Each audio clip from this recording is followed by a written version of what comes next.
માણસ ક્યારે શીખતો નથી? આવો પ્રશ્ન તમે જરાક વાર વિચાર કરી જુઓ એનો જવાબ, અને પછી તમને સમજાશે કે માણસ ત્યારે શીખતો નથી કે જ્યારે કોઈક એને શીખવવા માંગે છે. બાકી તો શીખવું એ એટલી મજેદાર ઘટના છે કે એ સતત આખી જિંદગી ચાલ્યા જ કરે છે. આપણે જન્મ્યા ત્યાંથી જ શ્વાસ લેવાનું શીખ્યા જ હશું ને.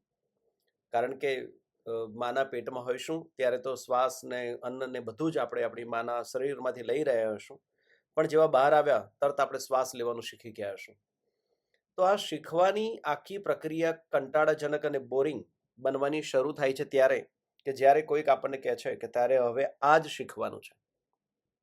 અલબત્ત આમ જોવા જઈએ તો કોઈક વાર કોઈક એવું કહે ખરું કે શીખવાનું છે ને એ જીવન માટે છે.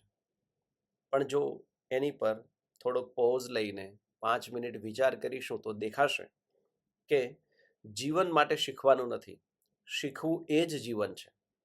કારણ કે એ જ્યારે જ્યારે શીખવાની પ્રક્રિયા ચાલતી રહે છે ત્યારે ત્યારે આપણું જીવન ધબકતું હોય, આપણું શરીરમાં હૃદય ધબકતું હોય, એમ અહીંયા પણ ઉપર કંઈક ધબકતું રહેતું હોય તો એ જીવન છે, નહીતર નથી. કોણ ન શીખે? મરી જાય એ ન શીખે.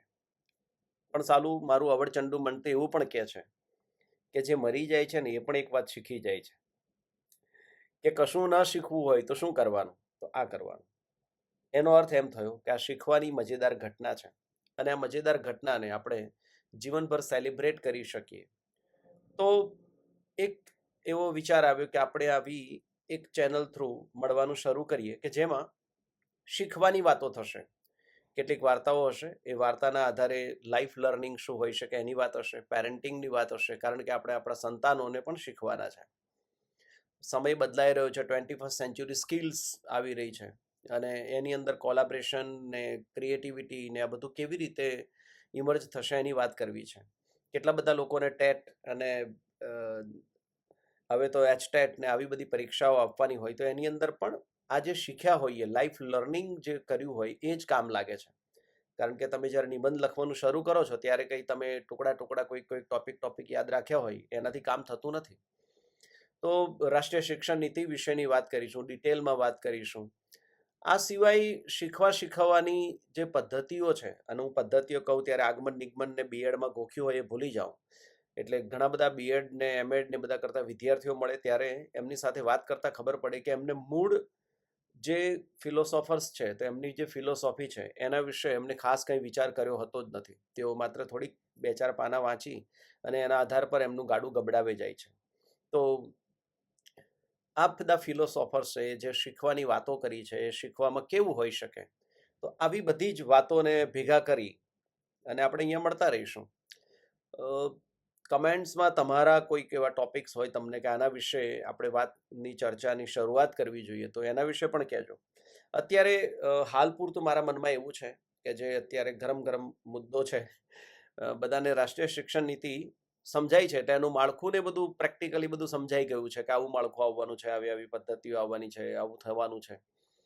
પણ ધ કોર, જે રાષ્ટ્રીય શિક્ષણ નીતિનો કોર છે કે એ નીતિ અમલમાં કેવી રીતે આવશે, એટલે નીતિ બને તો એ શેના આધારે બને? તો કોઈ પણ નીતિ કોઈ રાષ્ટ્ર છે એની નીતિ બનાવે તો એ શેના આધાર પર બનાવે છે, અને એ નીતિ છે એ એના વર્ગખંડોમાં કેવી રીતે જાય છે? તમે કેટલી બધી વાર સાંભળ્યું હશે કે કોઈ પણ રાષ્ટ્રનું ભવિષ્ય છે તેના વર્ગખંડમાં ઘડાય છે. કેવી રીતે? કે ખાલી જ એમ જ બોલાયેલું વાક્ય છે. તો આવા જે જે અત્યારે અગત્યનો મુદ્દો એટલા માટે છે કે હમણાં જ હવે તાજેતરમાં જે બધી પરીક્ષાઓ આવશે એમાં આ રાષ્ટ્રીય શિક્ષણ નીતિ એ વધારે અમલીકરણમાં ને બધામાં એના પાસાઓ વિશેની ચર્ચાઓ આવશે, એના વિશેના નિબંધો લખવાના આવશે.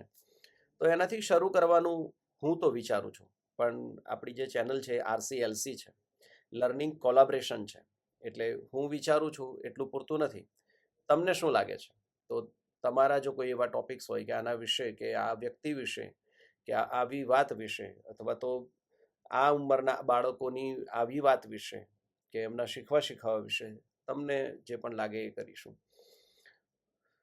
પણ એક સૌથી અગત્યની વાત એ છે કે આ બધું જ જે છે એ મેં કહ્યું છે એટલે શીખવાનું છે એમ ન શીખતા, કારણ કે નહીંતર શીખવાનું બંધ થઈ જશે.